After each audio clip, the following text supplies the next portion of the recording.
Leo was mad, he knew he'd been had, so he shot at the sun with a gun. Shot at the sun with a gun. Shot at his wily one only friend. In the gallows or the ghetto, in the town or the meadow, in the billows, even over the sun, every end of a time is another begun. You understand mechanical hands or the ruler of everything. Ruler of everything. I'm the ruler of everything in the end. Do you like how I dance? I got draconian pants. Consequential enough to slip you into a trance. Do you like how I walk? Do you like how I talk? Do you like how my face disintegrates you can jump? I have a wonderful wife, I have a powerful job. She criticizes me for being egocentric. You practice your mannerisms into the wall. If this mirror were clear, I'd be standing so tall. Saw you stop her over plovers on the side of the hill. I was observing the birds. I've been you, I know you, your facade is a scam. You know you're making me cry, this is the way that I am. I've been living a lie, a metamorphical scheme. Detective undercover, brotherhood, objective obscene. Oh no, no, oh yeah.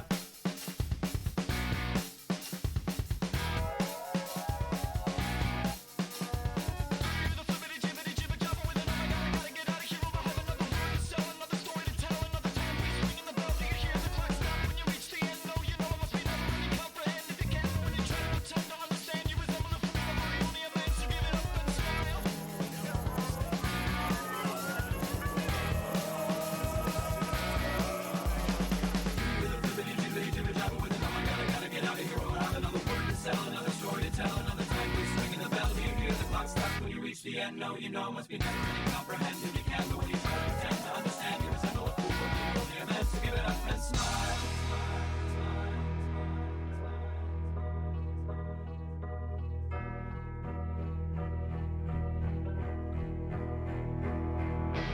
You understand mechanical hands, or the ruler of everything. Ruler of everything. I'm the ruler of everything in the end.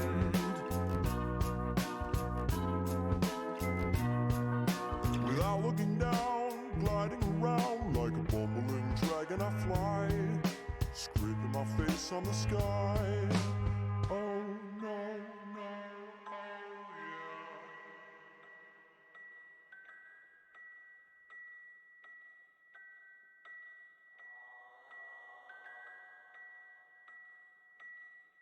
Hello, Piccolo. How are you doing?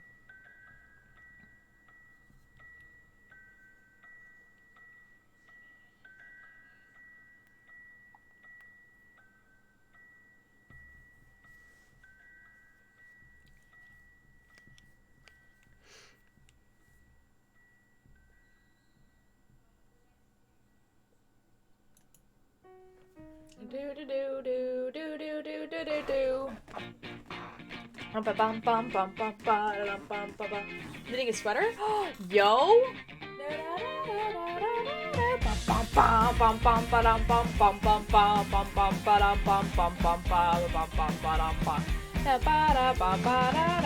With the same eyes as your father, and you carry the same kind of temper too. There's room for the people of no community. There's a night on the manga.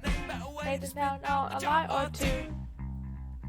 He's a model citizen through and through, you know. Quite like your girlfriend. I'm watching up with you. And talk about all the dumb shit you do. In the back room of the bar. In the backseat of my car. I'm the ending, she's the star. Well, now you need to calm down. What good's this energy? When you did both to me, wanna be a little more friendly. Now you need to calm down. Cause you still think of me. Say my name in her sleep. I thought you knew her better than me.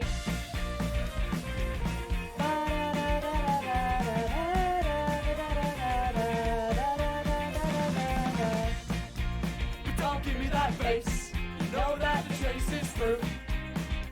And well, she's still running. flying away from you. You got the same eyes as your father, and you carry the same kind of temper too. And told me that she fucking hates you. Now, you need to calm down. What good's this energy? When you devote to me, wanna be a little more friendly. Now, you need to calm down. Does she still think of me? Say my name in her sleep. I thought you knew her better than me. We're doing something weird today. We're reading a scientific article about Twitch chat.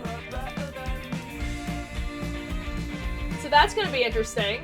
The title of the article too is like whack. Now, you need to calm down. What good's this energy? When you devote to me, wanna be a little more friendly. Now, you need to calm down. What good's this energy? When you devote to me, wanna be a little more friendly. Now, you need to calm down. Does she still... The guys who made it and pulled on made a new game. It's out tomorrow. Want to join me for it? Yo! Is it like the devil one? Or is it like a totally new series? No, this one. There we go. It's called The Query. Okay, so it's like a totally new game. Wow, nice. Yeah, sure. Like join you in VC?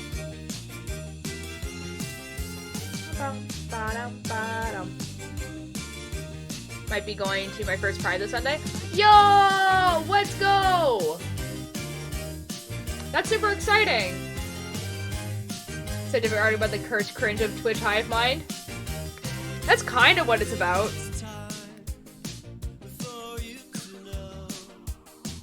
The awful truth. The truth about me and the truth about you, 'cause you're a brand new species.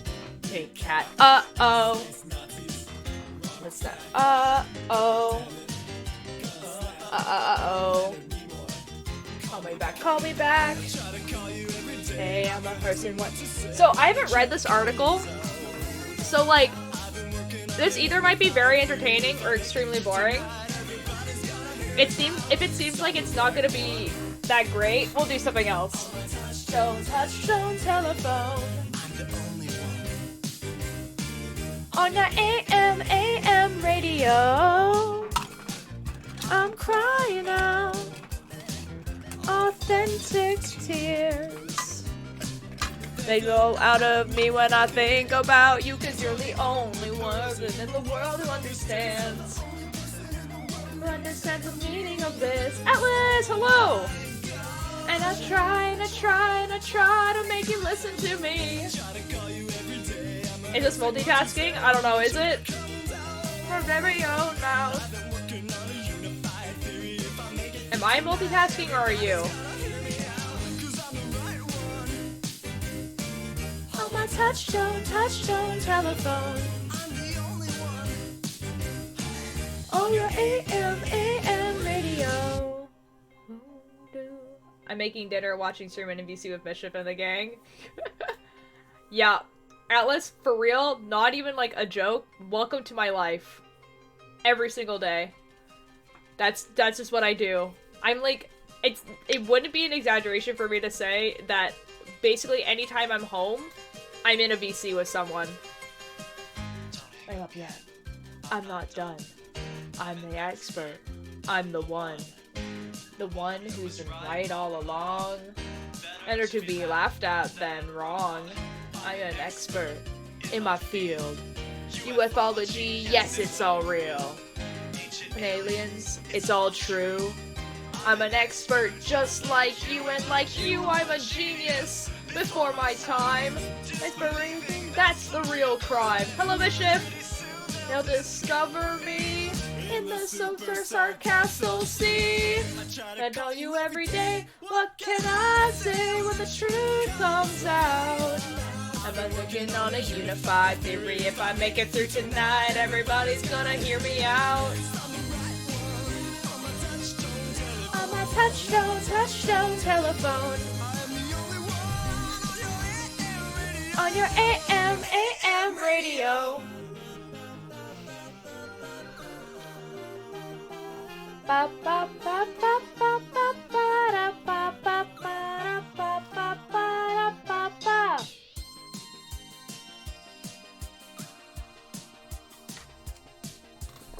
Da da da da.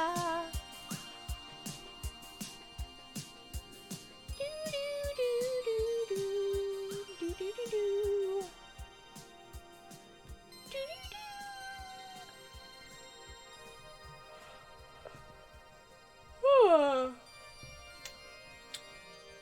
Yawning.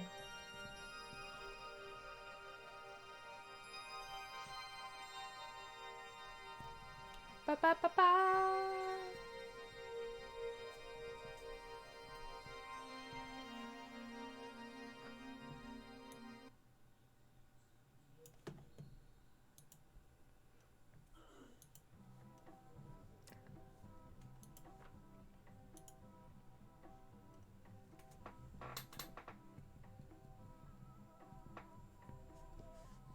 Hi, Eric's. You can see my book. That's a book I'm reading. Hello, everyone. So, basically, this is how this came about. This happened. What's happened here is basically I was in a VC with Dragon the other day. I don't remember what we were talking about, but we got on the subject of Twitch and like how we discovered Twitch like initially. And basically I was like, well, I think I was on like watching people on Twitch like pretty like maybe like right after it stopped being Justin TV. It turns out I was right. That is actually when I started watching Twitch. But I would only watch it for one specific thing. But basically I was on the Wikipedia of Twitch. Now, as you know, in Wikipedia, if you go to the bottom of Wikipedia, it tells you all their sources. And Twitch has a pretty long article on Wikipedia because it's a pretty long-running company, all that sort of stuff. And then I noticed there's an ISBN number, which is a number that's given to books. Which means someone had cited a book. And I was like, there's a book? And it had the weirdest effing name. It was shortened to PogChamp.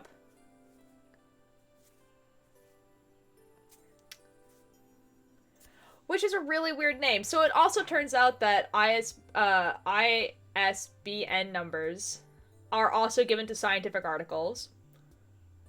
So that's what I found. And this is the title of the article, okay?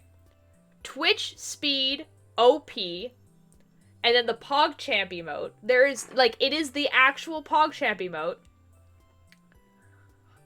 This is, like, that is the official title. That is in the official title of the scientific article. And then, ...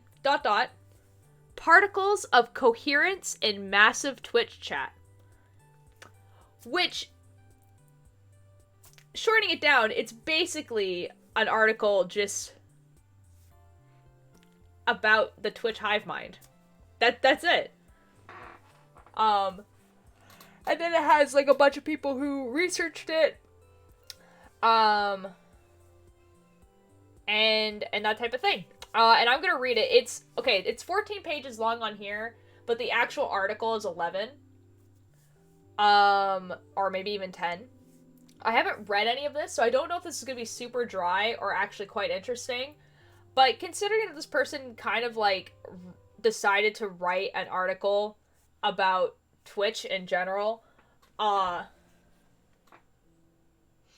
you know, I'm kind of hoping it will be, like, at least a little bit interesting. And also the guy, like, literally used, like, the PogChamp emote. Like, it's not written out. It is, like, there in the Twitch article, which means if someone has to look this up. So anyways, I'm about to show you guys what this looks like.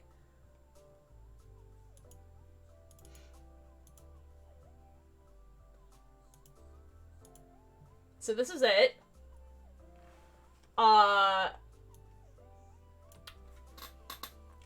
That is the actual title there. Chat speed OP, PogChamp, particles of coherence in massive Twitch chat.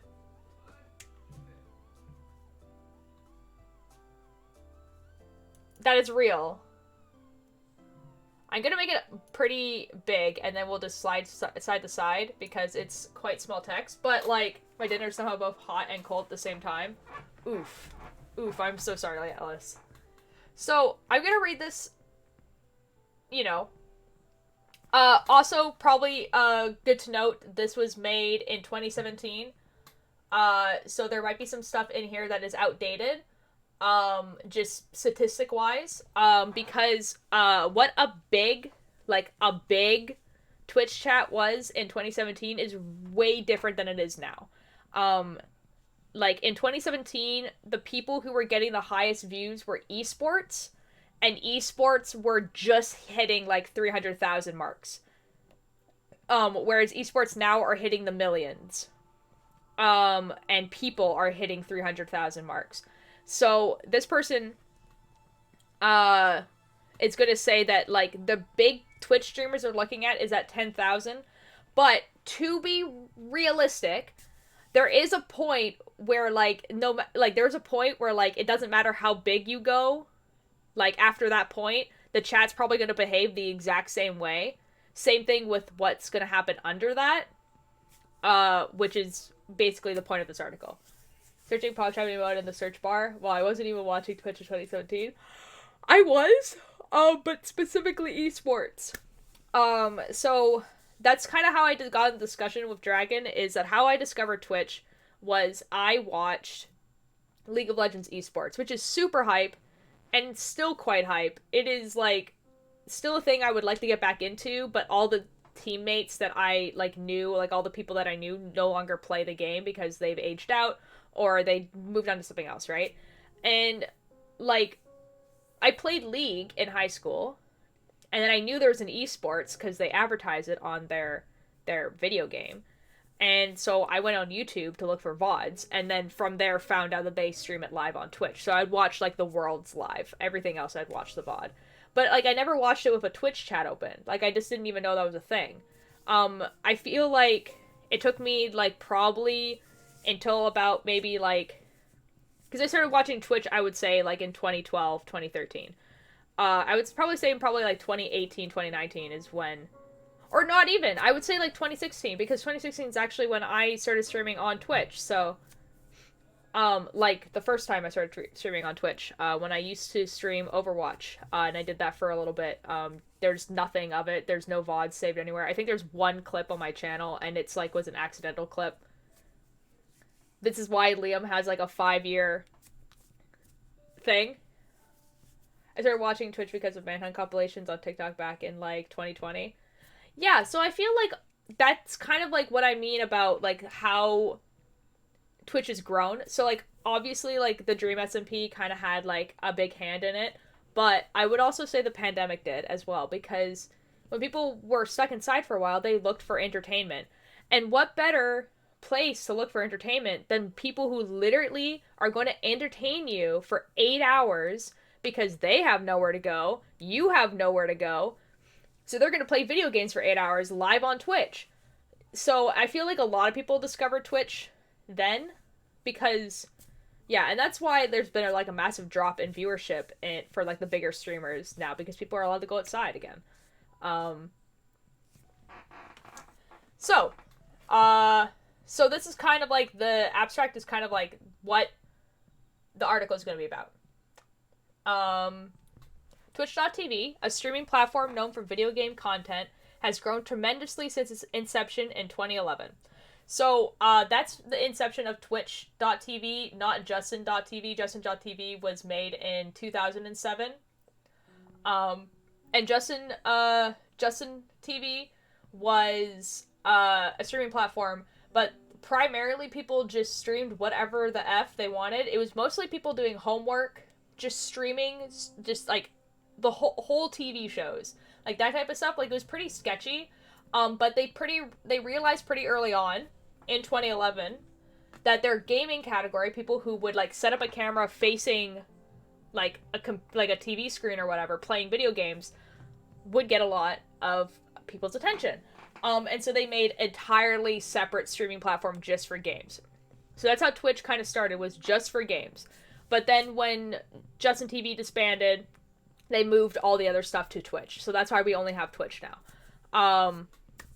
We examine communication practices, lol, in Twitch chat for the popular game Hearthstone, comparing massive chats with at least 10,000 coherent viewers and small chats with less than 2,000 coherent viewers.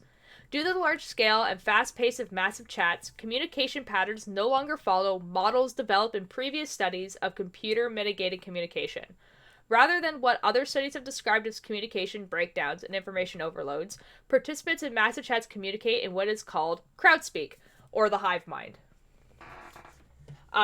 This is like kind of like how you would find it in scientific journals. Are you going to enter VC or just stay here? If I enter a VC, I will literally never be able to read this.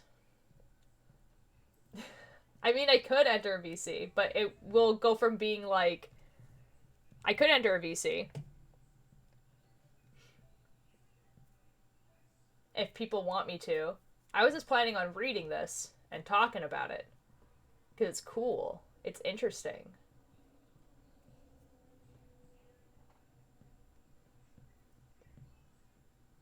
We're just sitting in silence.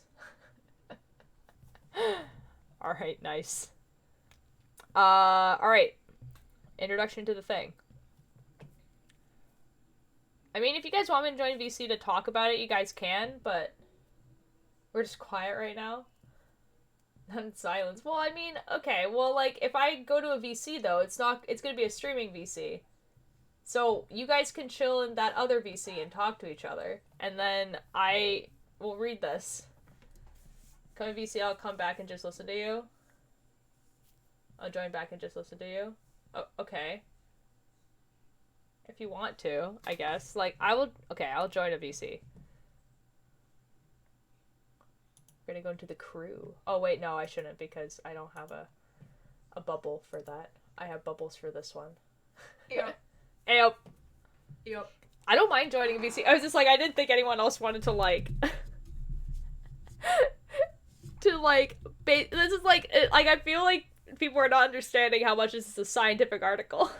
Yeah, and we'll listen to you, like, read it. Okay, we're reading I'm it. just vibing in Minecraft, man. Okay, fair enough, fair enough. Okay. I'm just Introduction happy of to read there.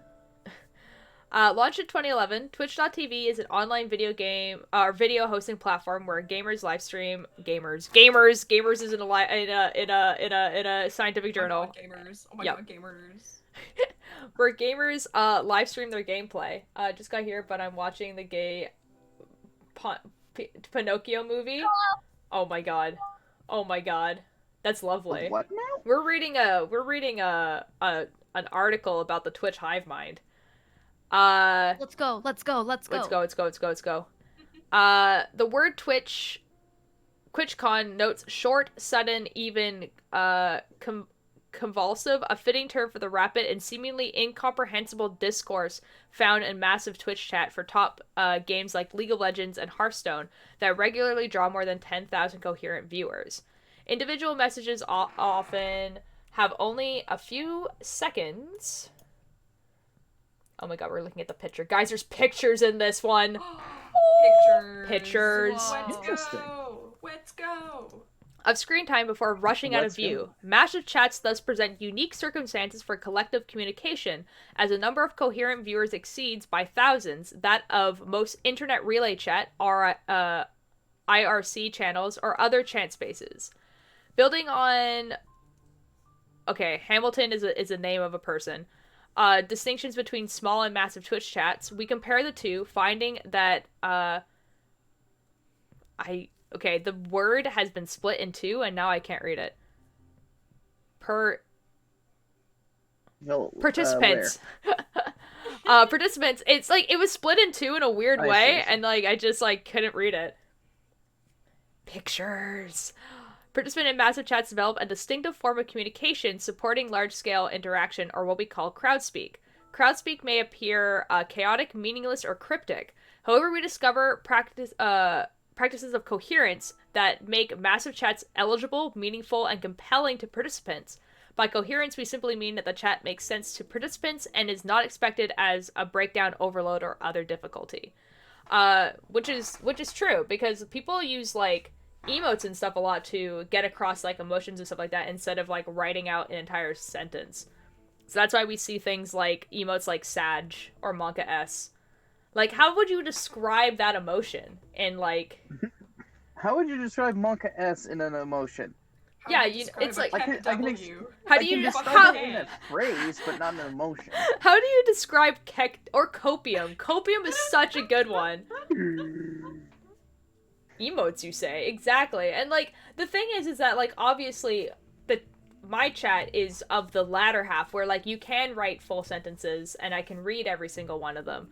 But, like, actual conversations. Yeah, exactly. Whereas bigger chats, if... It's gonna go by so fast that no one's gonna see it. Like, people will write... You know, they have certain things that they say, and it means something.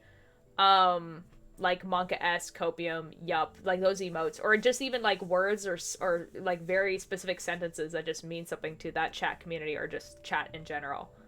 Monka S, like yuppers, poggers. Or in the case of my Twitch chat, cring. Cring, exactly. Karinge. Cringe. Either caps or emotes. This is true. Lads, I have the hiccups. Oh god, oh F. God, oh fuck. Oh no. Oh no. Oh, that's rough, buddy. No. Alright. This is, the picture here is, Massive Chat, Trump SC's stream, 13 messages every 4 seconds. Nice. Which is, that is quite a bit. 13 messages every 4 seconds, that's quite a lot of messages. Alright. Chat has been a topic of academic research for decades, with early studies dating back to the 1970s. They mean chatting is in general, like talking, not Twitch chat. These studies largely center on conversational modes of speech, where dialogue takes place in interspread threads through which participants address specific others, either as individuals or groups. A key concern in this research has been documenting the ways coherence is sustained or dissolved. For example, Greenfield and... Oof, I cannot read your name. Yep, found the teen chat participants maintain conversational coherence by creating small discussion groups within larger chats, using visual cues and making use of abbreviation. In particular, coherence was achieved by establishing who is participating in a particular conversation, establishing what constitutes a relevant response, which is quite interesting if you put it to, like, a larger scale, because I'm assuming this is, like, if you grabbed a group of, like, 50 teenagers, then they're probably going to, like, end up talking to, like, maybe 2 or 3 people in that group. Wait, I said that twice. Oops. Oh. But if you put it to a larger scale, like with, like, social media and stuff like that, like, people get put in group chats with different people for different subjects all the effing time. Like, and, like, sometimes you'll be in multiple group chats that are the exact same effing people, but they're for different subjects. Yup. I might be reading that wrong, but I feel like that's what this person is talking about. Through the technology used by Twitch is nearly identical to such systems. Oh boy! Oh, it's Macaroni Bagel with a... Whoa! Hello! How are you doing? Macaroni Bagel. Oh my god, Macaroni Bagel. Guess what I got working again. Oh my god. We have a thing now. No, I had it before, it just wasn't working. Yo! Let's go! Gartic phone? Yo, how was that? Ooh. It was my 1 year? Yo, congratulations! That's awesome! Poggers. Absolute pog. Oh, dude, that's awesome! That is actually so cool. That is awesome. That's such a cool, like... That's such a good milestone to hit. It's like 1 year, you're like, yes. What did you get working? The shout out thing. So it was like, it's like, hey guys, people in my chat, you can follow Macaroni Bagel, and you should. Yup. Ouch. Who are you playing Gartic Phone with? Do I know these people? I feel like I should. But that sounds fun. That's awesome. So your 1 year, what did you do for it? So it's, obviously you were playing that game, but like, what else did you do for it? The only one you will is Ghosty. Okay, that's fair. That's fair. We're originally planning Jackbox. Fair enough. Jackbox is quite fun. We did it go well? Uh-oh. Yeah, Jackbox is either like the most like banger time ever, or no one can be funny and it's awful. There's no in between. This story didn't cooperate? Never mind. That's a different issue. Oh, oof. Oof. Oof. Didn't even get a chance. No. No. We're, I don't know if you read the title before you rated me, but we're, reading a scientific article about, Twitch chat. And specifically about, like, how the hive mind happens. Really? I know. So you haven't missed much. Basically, it's just the guy kind of establishing his thesis. That's basically all we read. He's basically just talking about, like, how it's shown that when you give people a space like a Twitch chat like this one, where it says that, like, there's 13 messages every 4 seconds, and the messages just, like, go by really fast, people are going to talk in this type of way, where, like, you can see how, like, they have emotes, and there's definitely, like, a copy, like, pasta thing happening, and they're using emotes to, like, represents, like, emotions, like sad and, like, yeah, everything. That's really cool. I'm glad. I'm glad other people thought it was cool. I was actually surprised, where I was just like, guys, we could play a real, like, video game like Stanley Parable, which is a quite popular game right now, or we could watch a scientific article. Science. What do you guys want? And everyone's just like, oh, science. Are you kidding me? We job. need more science. There's not enough science. It's science time. Science time. Did you expect us to vote anything else? Yeah, I did. I genuinely thought people were gonna vote for Stanley Parable. Science! Okay, where were we here? I gotta lurk now, but have a great stream. Yeah, definitely. Good to see you. Okay, where were we? Through the technology used by Twitch is nearly... Oh, no, I already read that. No, okay, I only read, like, the first sentence of that. Science. I'm back in. It's science time. It's science time. Science. Yeah, I've decided that Thursday are weird streams, not spooky exclusively, because I don't have that many spooky things. Well, I do, but also it's a lot. But guys, we might be doing the Mandela catalog soon, because the third chapter of it came out yesterday, and I haven't watched it. So the first 2 chapters I've watched the entirety of, but the third chapter would be a blind. So we're definitely gonna do that soon, unless I watch Jack streams about it first. Then it won't be blind, but I'll still do it. Never mind, scratch that. Well, Raindrop, today you're safe. Today there is no content warnings. We are literally, it's literally just talking about psychology of humans and why they do the things they do, you know? Yeah, so unless, like, psychology freaks you the fuck out, which, I mean, in some cases I get how it could, but, like, yeah. This is not one of those cases. Yeah. Unless psychology freaks you out, you're gonna be fine. Yeah, like, literally, this is literally about some guy that was just like, it's kind of interesting how the Twitch chat goes from being, like, individual, like, pretty unique messages, and then there's a point where it just stops doing that. Which, to be fair, is extremely interesting. Yeah, like, because, I mean, I actually, though, okay, there was actually an interesting thing that, Tubbo did one time. So there's a website that it's mostly should be used for big streamers, but basically it's a website that filters out,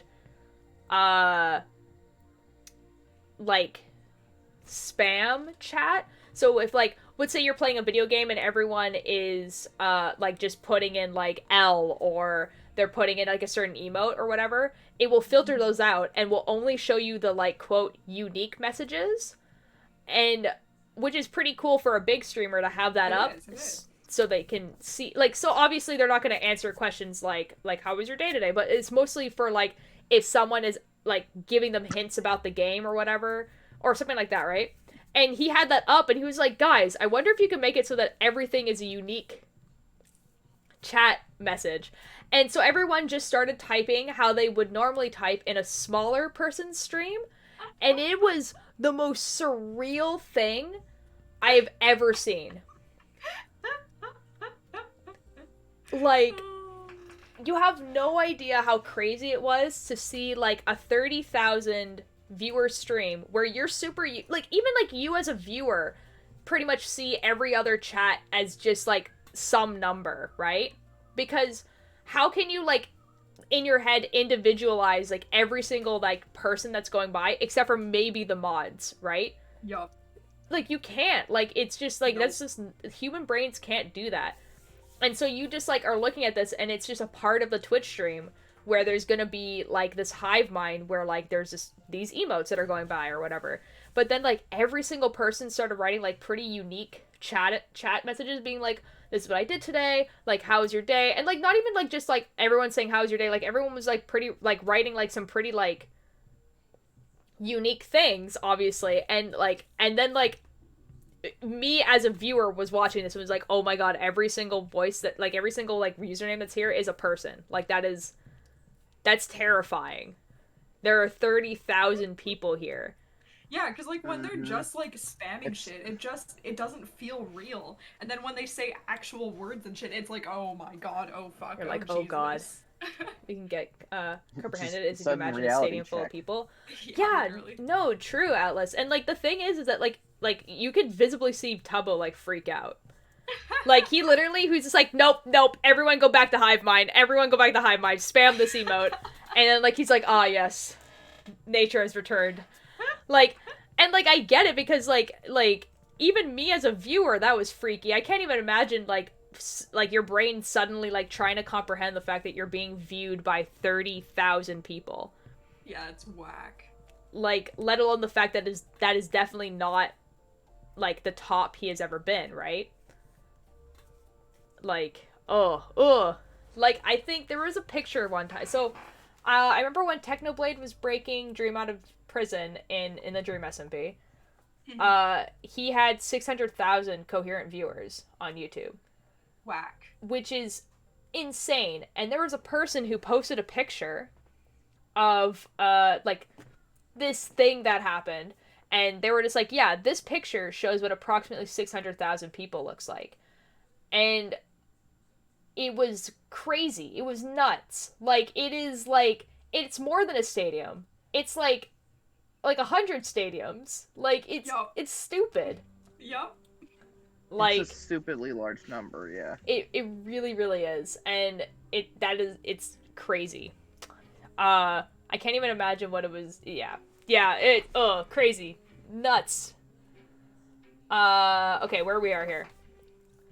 Through the technology used by Twitch is nearly identical to such systems. The massive chats we study look different than what is conventionally considered coherent. Massive chats are filled with I know what that word means, but I can't pronounce it. Put your mouse over the word and I'll look at it.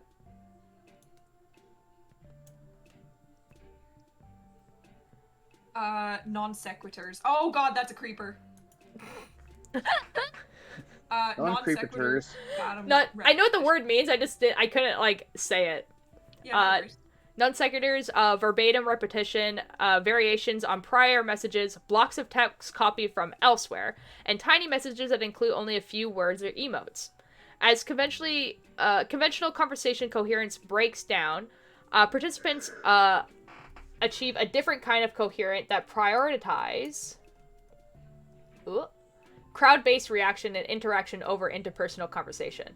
So, like, basically just saying that, like, people will just, like, use emotes to establish an emotion instead of using a sentence. Oh, what does that mean? Okay, I'm explaining it for Rain Job. Yeah. So basically what it means is it's like, in a larger chat, people can't just be like, oh, that thing made me sad. Or that's really upsetting for you. So they use the emote Sag instead. Or it will be, for instance, I've been watching Foolish practice for MCC, and what people will do when he's continuously for literal hours going through Ace Race trying to get a better time, like there's not a lot to talk about. So basically people will have this string of text that's like his emote. He has like an animated like shark emote that kind of goes like this. And then it just says like if Foolish can't do it, no one can. Like it's a cheer, right? Like it's like a little cheer thing, like emojis but for fast chat. Exactly. It's exactly that. And it's just that, like, over and over again. Like, each chat message is kind of like a variation on it, where, like, they'll be doing, like, different type of cheerleading things. But it's basically just that. It's just a bunch of, like, cheerleading things of them being like, you go, Foolish, you got it. To convey emotions fast, yeah. And it'll be like that for hours. Like, that's the only chat messages, basically. And the other things that the people are saying is copy pasta. So blocks of text copy from elsewhere. That's a copy pasta. So that's just like, it's a copy pasta. Hi, Cakebird. I don't know if I have to explain what a copy pasta is. Non sequiturs are emotes. That's what that's talking about. And then verbatim repetition is literally just them saying that they just repeat the same thing over. And that's what it is. That's just how it is. Yeah, cheerleading is a good way to explain it. Yeah, exactly. And like obviously there's like some games that like kind of lend itself to having like one sentence or something kind of like be spammed. Like it's, if you watch like bigger streamers and they ask a question, everyone answers the question. And like so it'll say something like that. Or if something happens in the video game and it's like distressing, then like everyone will have like Monka S or something. You got this, here. Thank you, Cakebird. I love that. Like if you've been in a sports game, then you share the same mindset. Exactly. It's very similar to like people clap at the end of a performance and they do it without being told to. They just do it. That's just a thing that humans do. And like stuff like that. But like it makes sense because like if you have, thanks, Cake. Yeah, it looks exactly like that though, actually. But it just has a bunch of different usernames. No, Piccolo. It's a sub one. Yeah, I know. I think Piccolo lost their sub. That's so upsetting. No. Piccolo, no. I'm so sorry. Message. But like, yeah. But anyways, next part of this. We studied Twitch channels streaming the popular Blizzard Entertainment game Hearthstone, Heroes of Warcraft. Twitch Hearthstone section features a variety of prominent streamers such as, I'm not going to be able to pronounce any of these Twitch usernames, but they're Twitch usernames and they exist. As Ryzen, Alistraza, Zale. Oh, you're in a one below than where I am. Oh, Raisin, Raynad, Cripperian, and Trump SC. Trump SC. It's just a person whose name is probably just Trump, to be perfectly honest. Someone else, Piccolo. I try copy Billy is a different streamer. It's for Billy. That's Billy's emote. So that's one of my friends, Billy Bumble. Yeah, like so, like I would assume so because they're one of my friends. Probably a lot of people in chat here will also be sub to them because we share I think like 67% viewership or something like that. At least that's what Twitch tells me. Yeah, no, it's not. I don't have any animated emotes, but we're working on it. We're working on it. Someday. Whose events attract upwards of 10,000 coherent viewers. The games also support small streamers such as, that's a different name, Raisin, Ali Starza. Do you want me to Ryzen, Alistraza, Zale HS? Yep. Whose audiences range from around 100 to 2,000 viewers. Hearthstone thus presents an ideal opportunity to study differences in communication patterns by viewers of the same game, making it possible to examine whether and how communication differs by chat size. I'm glad they chose Hearthstone, because if they had chosen League of Legends, which was also an extremely popular game at the time, League of Legends Twitch chats are about as great as the players in the game.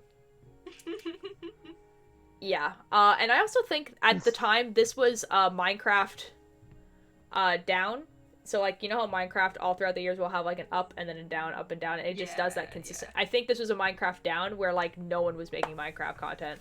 Because that's also that's huge. Why he wouldn't have, mentioned Minecraft during this. Yeah. Hearthstone is probably, honestly, the person who's writing this article just probably really likes Hearthstone.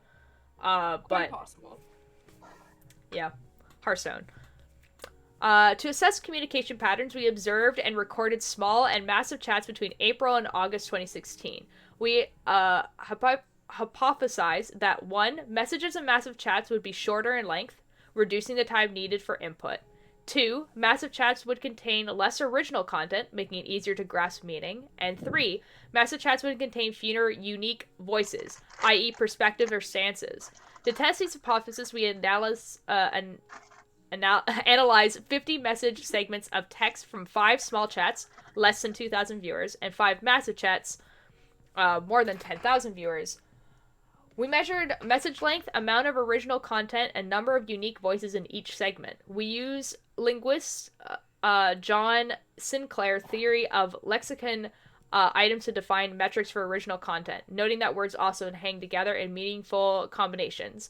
Sinclair argued that the most important units of linguistics analysis are not words, but lexical items. Sinclair defined lexical items as units of meaning that may be words, but are often word pairs or groups, such as phrases like the naked eye or diamond in the rough. We quantified original content by counting unique lexicon items in each 50 message segment. We found that massive chats feature fewer lexicon items, i.e. less original content, which help mitigate its rapid pace, which makes complete sense. Have a good rest of the stream. Bye, Atlas! Have a good dinner! Bye, Atlas! Bye-bye!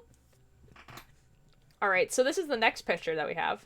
So this is a small chat, where they have 60 messages every 111 seconds.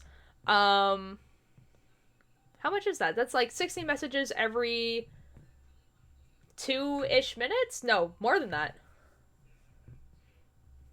No, 2 minutes is 120 seconds.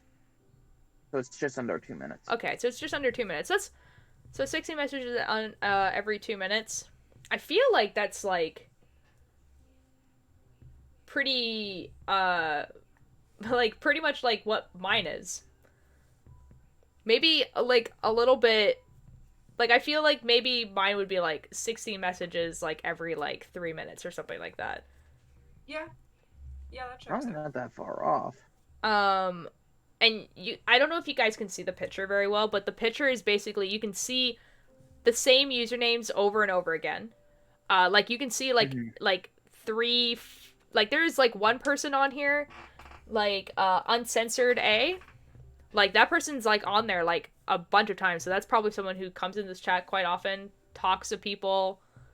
You can see that they're, like, adding each other, and, like, they can see what's happening, like, and, like, they're chatting. Like, there's still emotes, like, in this, because Twitch chat just be like that, but, it's, like, there's, like, an actual conversation going on, which is cool. In massive and small chats are measured message length by counting the number of lexicon items per message. We found that massive chats message contain fewer lexicon items on average, requiring less time for participants to input a message. We measured original chat content by counting the number of unique lexicon items per 50 message segment. We found that massive chat segments contain less original content on average. Although we did not qualify how often rhetorical elements such as emotes and copy passes were repeated, though our collective 300 hours of qualitative qualitative work and based on one author's extensive long-term participation in Twitch chat communities, we observe that there is a great deal of repetition and reuse of lexicon items in massive Twitch chats. That is such a great way of saying one of the authors is an effing nerd. Is a fucking nerd, literally. That is how I want my time on Twitch to be described. That behavior looks familiar. Yeah, we'll miss it about every 7 seconds. Thank you, This is what it's like when you're putting hours of Twitch viewership on your resume. It really is, though. Yo, what's up, Miko? Oh my How you god, doing? I didn't realize you were here. Hello. Welcome in. Oh my god. Miko, I've been here for 15 minutes. Have you actually? None of us have been what? looking at the fucking VC. Oh my god. I've just been sitting here eating chips, man. That's Oh my awesome. God. Oh my god. Okay, but for real though, it's like based on one author's extensive long-term participation in Twitch chat communities. What an effing nerd. AKA, he's like, AKA, I watched Hearthstone for several hours. You know for day a for fact a that month. that one author is the guy who's currently typing this. Oh yeah. Oh yeah. Like, oh, yeah. it's the guy who A certain proposed the author who idea. may have- Dude, he's just like, I get paid to watch Hearthstone for a month. Yes! Bro, you think they get paid for this? Scientific journals get nothing. Yeah, unless they're like sponsored by like a university or something. No, you just write. But I like our collective Yeah. 300 hours of qualitative work, which tells me that there was more hours that didn't count. Yup. I want to do this kind of science. Honestly, I would love to do the actual like writing down the science bit, but writing this paper, I would probably pass away. Because like you have to make it sound professional, and that's why like it sounds like super like a lot. Even though like literally what the guy is saying here is like we watched 300 hours of Twitch content, and then also we had some dude that like watches Twitch a lot, and we can tell you that big chats use emotes cuz it's easier. That's basically what this entire thing is. Yup, but they have to make it sound all fancy. They really do, and they have to an editor. quote people. I am the editor. What are you talking about? It's not an editor; it's an author. An editor is the person who corrects it afterwards. I would technically still be an author. I just don't want to write the thing, so someone else can do it. I'll write it. You can edit it. No, you don't want that. To quote Adam Savage, the only difference between fooling around and actually doing science is writing stuff down. What? Why? No, but why would you want me to edit if you're writing? That makes no sense. I didn't say you should be the editor. No, I said Keith, you didn't say that. Because I like writing things, and you can edit good. No, I can't. What do you mean? I'm dyslexic. You just said you're the editor. I'm the editor of a podcast. That was the joke. Well, the editor of a voice podcast where you don't need to actually post this in proper English. I'll make an audible thesis, and you can edit it. Okay. I have co-authored 2 scientific papers, but other people have done most of the writing. Fair enough. Have you really though? What were the papers on? Sick, That's right? dope. That's sick. What are the papers about? Like, I mean, like, I'm not gonna ask you for the paper itself because I'm assuming it will have your real name on it. But like, what were they about? Because that sounds dope. Hold on. What's the thing here? The repetition of familiar elements recalls the practice of... Yup, that's a word. What does this word mean? Put your mouse over like, bricolage? Google. In art or literature, construction or creation from a diverse range of available things. Huh. Cool. Thank you, Google. The more you know. This repetition of familiar elements recalls the practice of bricolage, a concept from Olivier Stratus's work. Bricolage indicates opportunistic use and remixing of elements from a fairly small repertoire. Bricolage occurs in massive chats in the use and reuse of limited sets of lexicon items. Some may be small variants on prior elements. Lexicon items in the Twitch set include words, phrases, emotes, commands, and copy pastas. Emotes. Cool raindrop. Emotes are small digital icons of. Wait. Emotes. Wait, now it's explaining what an emote is. This is awesome. Emotes are small digital icons, often a face or character. Copy pastas are blocks of text repeated by participants through the copy and paste commands. They are frequently found in Twitch chats, but may originate in other sites or forums. I'm sorry, I'm 71 and running for Congress. I don't know what the copy command is. Can you explain it? Well, you see, if you press the control key and the so you see, no, you don't, no, you don't tell them control key. You don't do that. You right click on the thing that you want. Yep. And then you click copy. Yep. But yes. Altier, I don't understand. I'm right-clicking on your Twitch chat, and there's nothing that says copy. Well, this is upsetting. I see something that says copy address, and when I use that, it only gives me your Twitch channel. That's well. No. Well, you see, in a Word document, not a video stream. Well, you see, Miko. I can't help you. I'm sorry. Yeah, good thing I'm. Well, you see, I'm gonna drink my sorrows away. Not being serious, because I have met people like that. It is not a fun time. Oh, dude, like the absolute joy of having a father who did IT for fun, and I never had. Same. Yeah. Yep. So like, I never had to teach my parents anything about computers. It was awesome.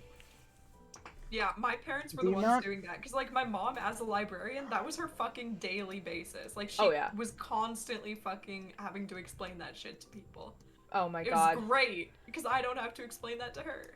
As someone who also worked in a library, feel that. Yep. Oh my god. Like, in a library where the primary, like resident is over the age of, like, 60. Yup. Yeah. Oh boy. They literally had classes you could take at the library about how to use an iPad, and the person who taught it was like the youngest librarian. Like I think she was in her like 70. No. She was like I think she was like about Keith. I think librarians are like they are not the stereotype of being old. Like that is just not accurate. No, the stereotype of being old is for used bookstores. There you go. That's not wrong. But it's different. Like a library is like mostly run by like 30-year-olds. 30, I would say 30 to 50-year-olds, yeah. Yeah, like but like this person was like very young. Like she had to be like 20 something. Like, I think she was like she was probably a page then. She wasn't. She was a librarian. I think she was because I was a page. Oh. No, she wasn't a page. She was she worked behind the desk and everything like that. So like she was either currently in school and then like also got hired there, or she just like knew what she wanted to do and just like did it, honestly. Like, because I'm pretty, yeah, like, I'm pretty sure she was, like, maybe, like, 25 or 26 or something. Like, she wasn't, yeah. Anyways, we're gonna read a bunch of names again, so this is gonna be funny for me. We drew from Tarsen Matu and oh, that's not even Rebecca. I thought it was gonna say Rebecca, and I was gonna be like, Rebecca? yes. Yeah, Rebecca. That's a name I can say. It's like Rebe Day. Put your mouse over it again. Put your mouse over it again. Rebedea? Rebedea's work to specific. I think it's Rebedea. Yep. They wrote an article. So what we need to do is just have one of us read along with Altier, and as soon as she gets to a name, we just do the name, and then Altier picks off. Oh my god, can you imagine? Oh my god, let's do it. I will cry. We could do that, but it's gonna. I think then, yeah, we Altair could. will be Sag. To specify the voices in a segment of tests based on Acton, Bagton's work, Ralston Matu, and Rebedea. argue that voices are not equivalent to individual participants, but represent shared viewpoints or stances. Their work highlights how several individuals may join into a single voice, representing a common perspective or approach. Literally just describe what a hive mind is, but okay. Or the inverse may occur, where the same individual adopts multiple voices, switching positions and roles as conversation unfolds. We define a shared voice as a communal position that multiple participants adopt by adhering to a consistent viewpoint, syntax, or style of speech. Shared voices can be seen in chat when, for example, 7 participants repeat the same or similar emotes or phrases. We calculate the total number of voices per 50 message segment, finding that massive and small chats exhibit a comparable total number of voices, despite the fact that massive chats had nearly double the number of individual participants. This consolidation of voices in massive chats supports communication at scale. It's actually kind of interesting, though, that like, they literally, like, there's, like, significantly less people, but there is no unique text. That's interesting. Yeah, like, that, like, in a massive chat, there just, like, won't be any, like, of their, like, lexicon, like, ideal, like, points. Or there'll be very little, whereas smaller chats will have, like, significantly less people in it, but there seem to be, like, a lot more individuals. Hey up, who just joined? Hey up? Hey up? Hey up? Oh, hey up, Ninja. Yep. Hey up? Hey up. We're reading a Yep. scientific article. Oh, interesting. Yeah, about the Twitch Hivemind. Alrighty then. Your silence speaks volumes. It's literally what it's about. It's about the Twitch Hivemind. It's the hive mind of how chat works in larger groups. Yeah. Versus smaller groups. I wonder if I can convince one of my college classes to let me use this for something. You probably could. It's from 2017. It's a scientific article. Yes, you can. Here's the thing. I got to use Linus Tech Tips as a source for one of my classes already. Nice. I just meme. Nice. So... Here's the thing. If I can successfully use multiple Minecraft 100 Days Civilization videos as a source in a college paper, oh my god, you can use this an actual paper. Oh my god, Miko, that's the real question is, what class can I actually use this for? Now psychology. Psychology, yeah, that's a good Ninja, one. would you like to hear our favorite line so far? If I can find it. Where is it? Where is it? Problem is, I don't study psychology. I study tech, so. Oh, and I already did ethics. Oh, what a shame. Are you fool? You could. Oh, I found it. This is the AI bots. Maybe something to do with AI bots. Maybe. You're onto something, Keith. What's the line, Alter?